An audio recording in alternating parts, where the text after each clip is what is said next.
All right, so I get to introduce our final speaker for today in this room, Lockie Andrews. Let me give her props. Lockie is the CEO of Rich Hair Care and the founder of Catalyst Consulting, a boutique advisory firm specializing in all things digital. I love this. Most recently, Lockie led Untuckit's award-winning digital transformation as the CIO and CDO. How many of you know Untuckit? That's the men's, I think they carry women's now too, right? They do, But yes. I bought those like a couple years ago because they were cool, because they didn't hang too low, and then they had the little piece right here, which it was almost like a badge of honor. Like, oh, you're wearing Untuckit, right? Okay, now check this out. Miss Thing over here. She's got the MBA from Harvard Business School. She's got a BS magna cum laude from Georgetown University. She's also on the HBS Alumni Angels of New York City for fashion sector, and she's a board member of Regis Corporation. Okay, mic drop. All right, give her a big round of applause. Thank you, Lockie. Thank you so much. It's so kind of you. Can you guys hear me okay? Yes. Perfect, perfect. So I am standing between you guys and drinks. So I'll make it interesting and I'm going to make it fast. How about that? Hopefully if we speed through, I'll be able to leave some time for your questions. But it's so wonderful to be here. I'm very honored. I love Signified. I'm going to do a little plugs. I know we were asked not to do that, but I'm going to do it anyway because they are amazing. So Customer 360. First of all, how many of you know what Customer 360 is? Are you implementing Customer 360 in your organizations? I see some nods, but not a lot. Okay, so I'm gonna kind of start from the ground and we'll build from there. And if you guys, get jazzed about this, give me some, nods or some inquisitive looks. And so I'll kind of slow down in some areas because I'm covering the full journey for you here. As was mentioned at Untuckit, I had the privilege of being able to design this with not a lot of money, not a lot of budget because we were a startup. But in being a startup, one of the wonderful things is I was able to come in as a consultant first to really understand what the brand needed. And that's special, right? Because you don't always have that opportunity to take a step back and decide what you want to do before you get started. But I did have that opportunity, and part of the reason why, let's say, it worked, you already have my resume, thank you, but part of what makes me particularly suited, and so for those of you who do HR or who are hiring in your divisions, and this is an area that you do want to pursue, the kind of people that you really need to bring into the space to be successful to do this need to be able to balance both creativity along with the analytical route. And so that is my background, as you heard. I've done some really fun things in the business side, being the chief operating officer of Tadashi, working at a startup for 6 years and successfully scaling it and then selling that company to a larger enterprise, as well as taking a step back and understanding what's the data, right? It's all the unsexy stuff, right? That right now, unfortunately, is what you have to get right in order to have success in Customer 360. And so that left brain, I had that covered. And it was really in the second half of my career where I had an opportunity to really explore the creative side. And how do you take a brand and understand what they stand for, who their customer is, and you heard in the last session very eloquently, that in order to really do this the right way, you need to understand your customers. But how do you do that when there's so many data touch points and digital touch points that exist? And so I've spent my career in the last 10 years really focusing on that brand element and how to bring that together with the analytical skills. And then most recently, which is wonderful, and Edwin is here in the room, I recently joined the board of Crypto Chicks.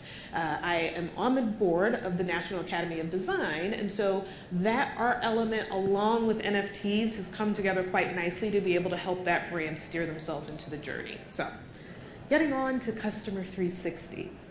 There's been a data explosion. This is from IBM. It was done 2 years ago, and I'm pretty sure during COVID that will definitely go off the chart, but even steeper, to the moon, as we say in the metaverse. So part of what has happened is because of all the digital touch points, because unfortunately or fortunately, a lot of this data is coming in raw. It's up to us as marketers to understand how to structure that data to make it useful. We're going to come back to that a little bit later in the slides.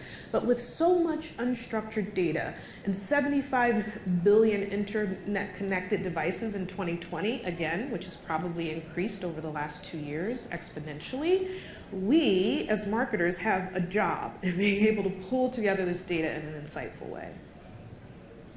So this explosion of digital touch points, and forgive me, the builds are not working, but starting on the traditional customer life cycle, life used to be more simple, right? We have 4 simple quadrants where we were able to make a discovery, find a product, engage with the brand, decide whether or not we want to purchase.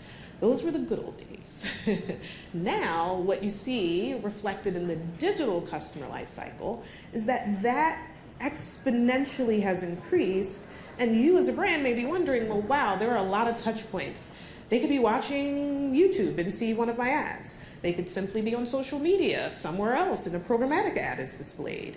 Or they could do it the old-fashioned way and actually come to my website. That's the old-fashioned way now, by the way, if you didn't know.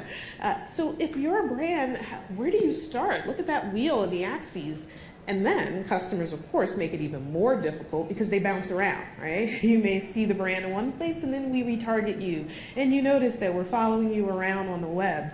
All intentional, but from an attribution perspective, how do you know which one actually was the cause of that customer coming to your site or into your store? You don't know if you don't have the right tools. And so with all of this, I like going in and being the voice of reason and calm to the really stressed out marketers who are like, oh my gosh, this is too much. I'm overwhelmed. Where do I start? Well, first of all, with a reset moment, right? We have all the data we need. Often, I will hear people say, well, I need more data. That's really what I need. I need more of it. But you just saw, we have plenty of data. Sometimes it's stored away on some server somewhere in the back office or in the cloud somewhere on one of your SaaS providers. I'm here to tell you, you probably don't need more data. You have enough to get started. And so understanding that, what you don't have, however, is enough insights about that data. And that's really where you should start. And so what is Customer 360 for those of you who maybe aren't as familiar with the practice? This is my definition, so go with me here.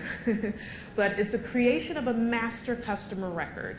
Now, some people may call it the golden ticket or a customer profile, or it goes by many names in your organizations, but what it reflects is a singular place that combines information on your customer so that you understand who that customer actually is, right?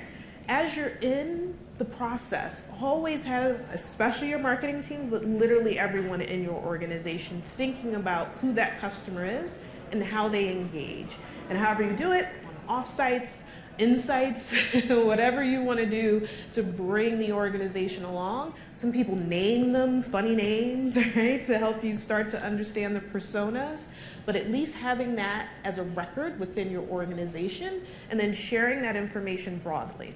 But it doesn't just stop there. It's not just information about your customer, it's also information about the products that they love, right? That's what matters. If you have a database of 20,000 products, it doesn't matter if you just know who the customer is.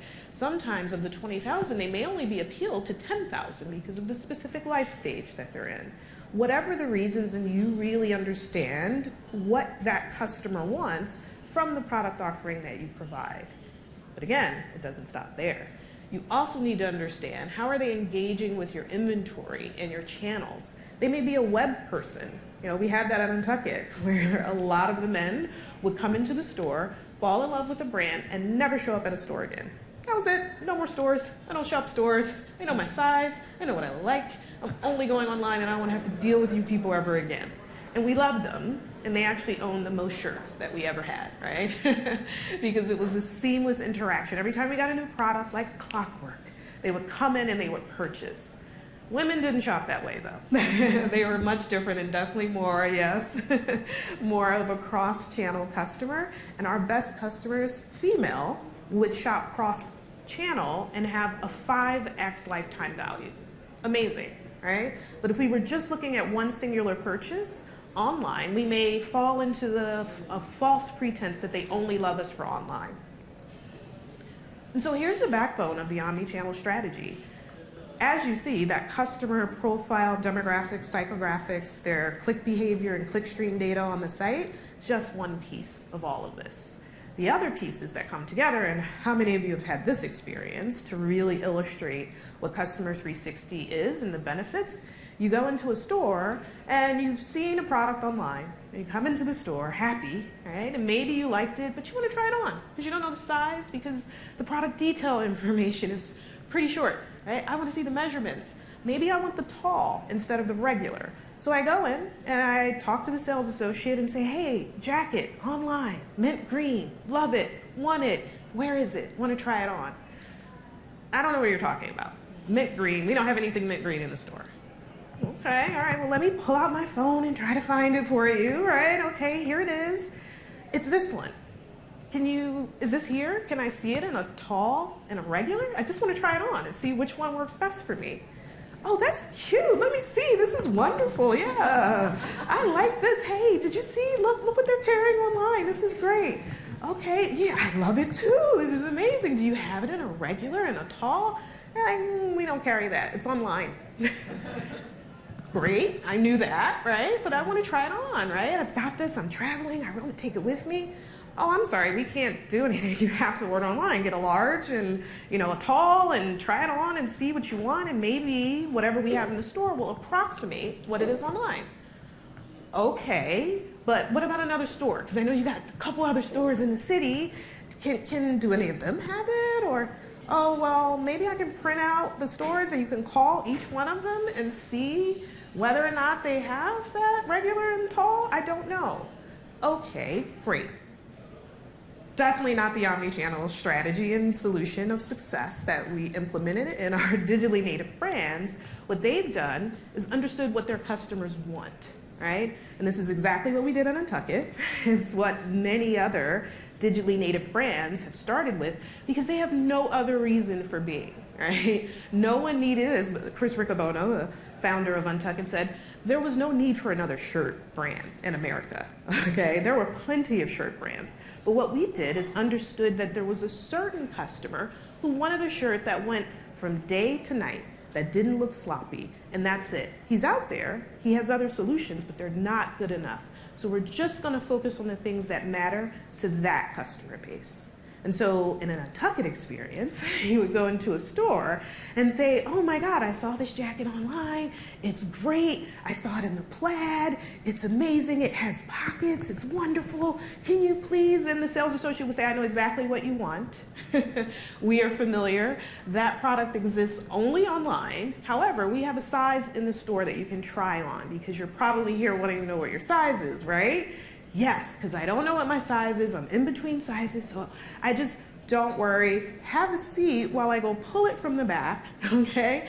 And here's a shot of whiskey, because it's that time of day. You might as well go ahead and enjoy yourself. Let me get you set up in the fitting room. That's the in-store experience. But the digitally native brands take it a step further. If you were shopping from your phone at home, they would actually look at your clickstream data and then see that you were trying to see, okay, this is available in store somewhere, and then see you navigating between the sizes, and a chat would pop up and say, hi, how are you? I'm in the Soho store. My name is Rob. It looks like you are looking for products that potentially we have in our store. Would you like for me to make an appointment for you? Yes, I would. Tuesday at around 3 o'clock. Could I come in and try on one of the products? Absolutely. Is there anything else that you're looking for? Are you going shopping for a specific occasion? Well, yes, it's a work event, and I also need a couple shirts while I'm there. No problem. We'll have that all put aside for you, and you know what? It's the pandemic. You may have to wait outside. If that happens, text me. I'll come pull you in off the line and get you set up, because I know you're super busy. That's how digitally native brands are able to do it, and here's why. They have a unified product catalog. They make sure their sales associates know not everything, but generally what you sell both online and in store. They also understand from an enterprise ERP situation that this product exists in different stores and it may have different stock. So if there were enough time, you could even get it from the warehouse to the store in the time for the customer to come in and try the product on. That's true service. And then lastly, because maybe there's an incentive, and if you want to sell them a few more shirts, and there's a spiff, as we call it, exists, that individual sales associate will know, well, if I pull these products, I'll be able to get an incentive, because if I get them to a certain price level, that'll be good for the brand and it'll increase our overall lifetime value. That's how digital brands do it. So this slide really goes to show how difficult it is to pull this together.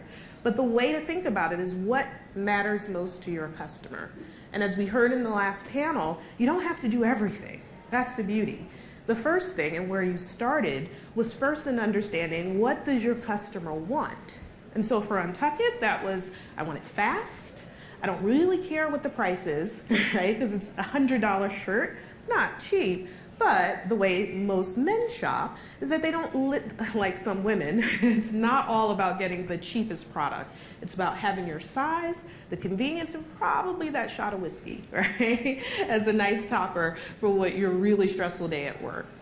And so that doesn't mean you need to have all of this together. It just means you need to have the pieces and starting where you are so that you can satisfy the customer and their most frequent friction points that exist.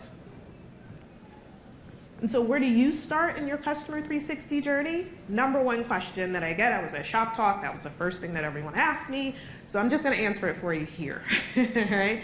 Where should you start on your C360 journey? Does anyone wanna guess where you think you should start?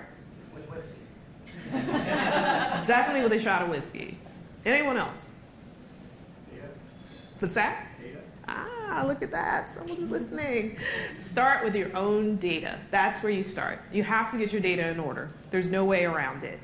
Many times, putting on my consulting hat, I come into a situation and this siloed situation exists, right? As I mentioned, data's over here, data's over there. I have no idea how my customers shop between online and in-store. Get that into one database, and data is very cheap now. AWS has driven down the cost. You can store thousands, millions of records of information cheaply. So organizing your data, no excuse. Once you do that and have a centralized hub, you'll be able to start to structure that unstructured data and start to drive insights. And that will start your organization on that C360 journey of understanding what insights really mean for your customer base. Secondly, break this into very meaty but meaningful phases, right? Again, you don't have to shoot for the moon. You don't have to have that North Star tomorrow. You can start with the things that matter to your customer base and break those up so that you can have demonstrable improvements in your sales. And as you prove it out and get your CFO and CEO on board if they're not, right? This is what I had to do with my company, is help them see, why do I need to do this, right? But when you can do it, I'm gonna have some financial benefits at the end. You can start to prove out that just with your transaction reporting, you can start to see behaviors and then segment the customer so that you're getting those behaviors that you want that equal higher sales. Then move into the 360-degree view of the customer once you have all of that data in one place, so that, look, if the customer has never gone into a store, the probability that you're going to get them into a store is not high. Do not spend money on digital marketing and performance marketing trying to get them to go into the store. Simply target them online through email. Most simple. And any people who want to go into the store, funnel and allocate that money to those individuals because they're showing you how they shop. Please don't try to force a customer into a particular space. Lastly, understand that self-service analytics is something that you can set up for all of your customers, right? As well as if customers want to understand their behaviors, then you and your marketers and your CX team should also understand it. So start to understand that customers don't really want to interface with you unless they'd like to. I think we sometimes think we have to put ourselves in the middle of it to truly understand our customers, but if we observe them and their behaviors, then we can emulate what matters most to them. This is all, and I'll speed through this, the dirty stuff that we have to do, right, where we have to roll up our sleeves. 10 years ago, this is where we started the presentation, right? That you had to get your data architecture together. This is now a commodity. Not to say that anyone who's a CIO isn't necessarily needing a seat at the table, just that they know how to do this. The use cases are out there, so you don't have to spend a lot of time understanding the data architecture because it is so obvious at this point what one needs to do, along with the technology infrastructure that goes along with it. Now, this is where Signified would go on this technical fraud and payments and solutions, and it's very important, but when it comes to Customer 360, it should be blind. The customer should not see any of this. So often we interject, again, ourselves in the middle of that customer journey and we create friction, but frictionless true C360 requires us to be in the back, right, from a technology and an architecture perspective, and to let the front end sing. Because that brings us to the holy grail of a marketing dream, which is mass customization opportunities. So again, if I'm a customer, I like to go in the store, magically I see things that push me in the store, and every once in a while, I'll see something that says, yes, go online, right? We may be having a flash sale. So here's something, and we saw some site that you had certain products, and they're actually on sale, just to try and see, will they convert, right? Always mix it up and keep it interesting for the customer. But again, don't try to change their overall buying behavior because it usually doesn't work, and sometimes customers just don't like it. But when you get to this mass customization and you're able to headless platform, and even Shopify now has a headless solution, which is super exciting, you can now take your same website and appeal to as many different cohorts as you want. Something else that I've learned along the way, people have 50,000 SKUs. Well, sometimes you're targeting a customer who might be a mom, a new mom with young kids. That's one product category, right? But then you have teenagers who are also shopping you for similar products or slightly different products. Can you imagine them going to the same website with the same homepage? Do you imagine what that conversion rate probably looks like? It's not great. I'll tell you what it is. But when you have headless, you have a way to reinvent yourself depending on those customers, and particularly if they're customers who are returning and you know which age group they're in because they've purchased you before or they've given you this information through their loyalty program. And so if you come to that website, how great would it be to see products that seem custom solutioned for you? It's not really. It's really done for your entire segment, right? And so it's anonymized that many other customers like you who may be in your age group or in your interest group will then convert at a higher rate because they feel like this website really gets me. Whenever I go there, I see amazing things, even though you have 50,000 other SKUs and potentially 10 other cohorts that you're appealing to. That's the beauty of it, and that's why starting with data, correct answer, is where you start so that you understand what those customers want and you make it more interesting and relevant for them during their journey. And so through that data collection and the segmentation, you build the workflows and the delivery mechanisms so that you're able to, whether it's through email or direct mail to their home, it doesn't matter the channel, right? And sometimes we put channels first, and that's where we get in trouble. This is where you put the customer first, and it's customer-centric, and that then leads you to the journey and the workflows that make the most sense. And so here's the money slide. Always have to have a money slide. The financial benefits, and these are real numbers that have been achieved by some of you in the room, because you're at some of the brands that I've worked with before, it's a consulting perspective, and some of the industry really leaders when it comes to performance marketing. And hopefully iOS 15, what that has done to your CAC and many of the brands that I represent, not great. Google's coming right behind them. So what are you doing in the cookieless world to make sure your CAC is something that isn't necessarily killing your business, right? And you're able to acquire customers and then retain them through performance marketing. We've seen drops from 30% to 100% in cost of acquisition. And that's amazing, but it's because they better understand their customers. They're able to target them better than any lookalike audience ever could because you truly understand it. But once you get it out there, Google has it, Facebook has it, it becomes harder, right? So the marginal rate of return lowers. So what else are you doing to truly understand those customers and get even more laser sharp? That's the journey that we're on right now. Lifetime value. We're getting away from average order value, right? We're looking at transactions. You should be looking at the lifetime value. Sometimes a customer that's only spending $60 every time they come to you, if you're only looking at AOV and you only want the $100 purchasers, you're missing a big part of the story. What if that person spending $60 is actually spending $600 over the course of a year? If you don't have your data, you don't know that. So you may be spending more on the $100 customer, but they're only spending $100 in a year versus $600. This is how you're able to move the needle and why we've seen such massive success. Customer counts, of course, lifted because now, back to the teenagers, and they are the most fickle. Gen Z continues to give us challenges.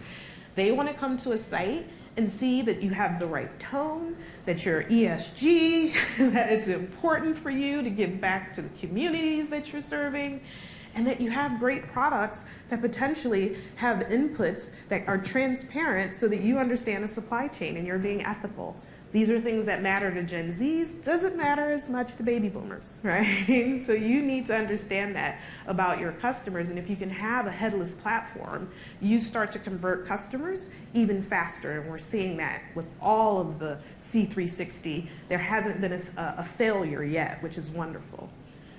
And then lastly, and probably what matters more to the street for you publicly traded people out there at brands that really focus on making sure they make their numbers every quarter, C360 has a sales benefit. And this is how brands are able to scale because they've spent the time focusing on the things that really matter and move the needle and convert, because these are all levers that equal higher sales. So our takeaways for today, start where you are. Right? You don't have to make this a really difficult journey. This is important. Small, high-impact initiatives are the way to go, and building yourself up to that success helps you build the muscle and the competencies, right? We started off with understanding how to reason, but also to trust your gut. And that comes over time and changing potentially your organization so that you have both the analytical and the creative, because they go together with test and learn. Secondly, data orchestration is the key to success. Self-service analytics. You shouldn't have people lined up at the data or the technology door asking for reports. Not the way to go. Not the way to scale. You want your organization and the people who created the data to have access to it. So whether that's Tableau or whatever is your solution and your provider, who cares what it is, as long as they adopt it and use it and own it. That's how you transform a company and transform the individual so that they start to be more insightful and curious and playful, because that's where the segment, the zeitgeist, if you will, is today. And then lastly, what gets measured gets done. If you don't have KPIs currently in your organization, get to it, right? You need to be able to measure this, because to prove each phase along the way, you need to set everything up so that, and make it small, make it achievable. There's nothing like getting those wins whenever you have an opportunity. So with that, perfect timing, 5 minutes left. If you guys have any questions, now would be the time. I have the microphone if anybody has questions. I have a question for you, Sure. Because I used to work, by the way, for Domo, which was a competitor of Tableau, right? Yes. What do you think is, and I'll ask this for all of us, how does an e-commerce digital marketer who owns a site and owns a store, omnichannel, how do they figure out now, because the world has changed? Just like from I executive produce conferences, right? And they went virtual for 2 years, and now we're back in place. But it will never be what it was like in 2019. There will never be a Dreamforce again in San Francisco with 150,000 people. There just won't be, right? So what, from the data, what are we seeing that is different now than pre-pandemic in regards to the consumer and their behavior? Yeah, there's a lot. So we really have had to rip up all of the insights that we had pre-pandemic and start over again, right? So for a period of time there, we actually had no comps, and that was even on the street. where we were going back to 2019, but even that wasn't a real indicator. And that was real. And so in many cases, we've had to reinvent ourselves, but that's why it does come back to the C360. Do you understand how your customer segment has changed? Right? And one organization I was affiliated with that does parties, they noticed that, wow, pre-pandemic, people had bigger parties. Okay?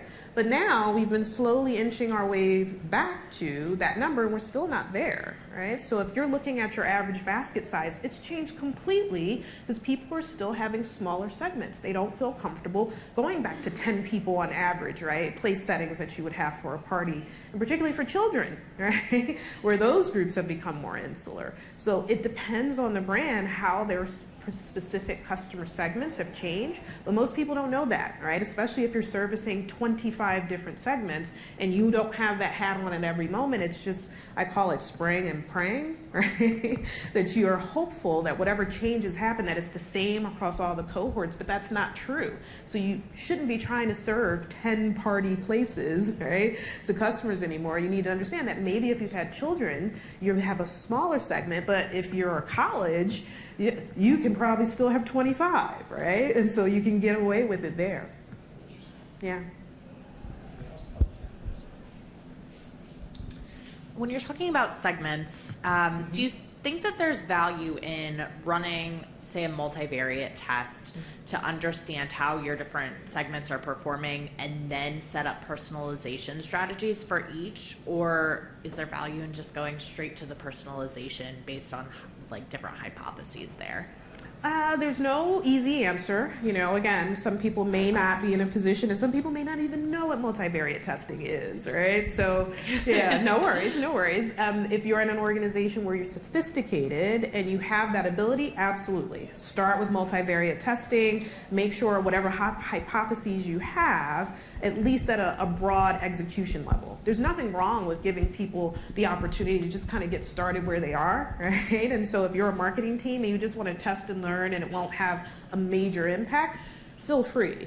But it sounds like you're in an organization where it's more exacting and you actually have this data, absolutely test it out before you launch any campaigns, because it can be embarrassing. If you're going out to a very large, statistically significant, right, community, you want to make sure you have that pretty well defined and that there's proof that you want to go after it, but not limiting the teams to feel like, oh, I think this is something and it's real, because that's the balance between the art and the science, but I want to test it out, and that's my small hypotheses, and then hand it over to your department so you can help them take it the rest of the way. Of course. Hang on. Last question. Sorry, guys.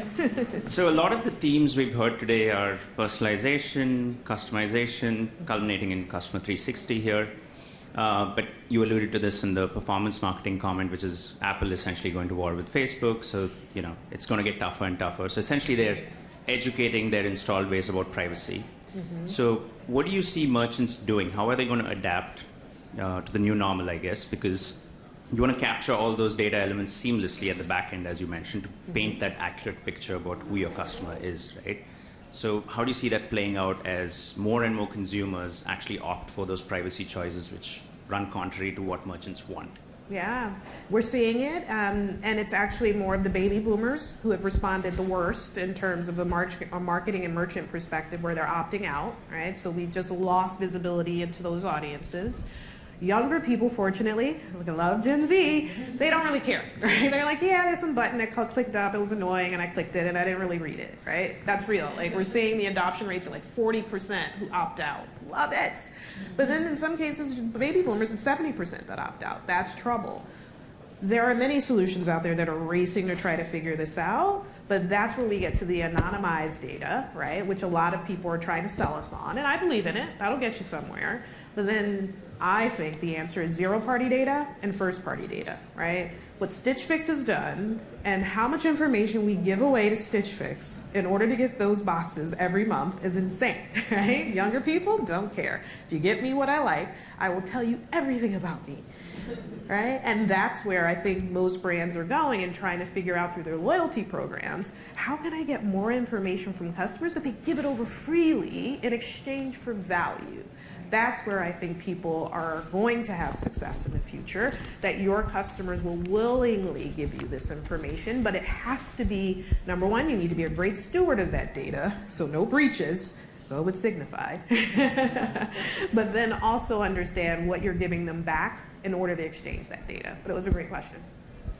All right, we have got to give Miss Smarty here a big round of applause. Thank you so much, Lockie. It was a real pleasure. Thank you.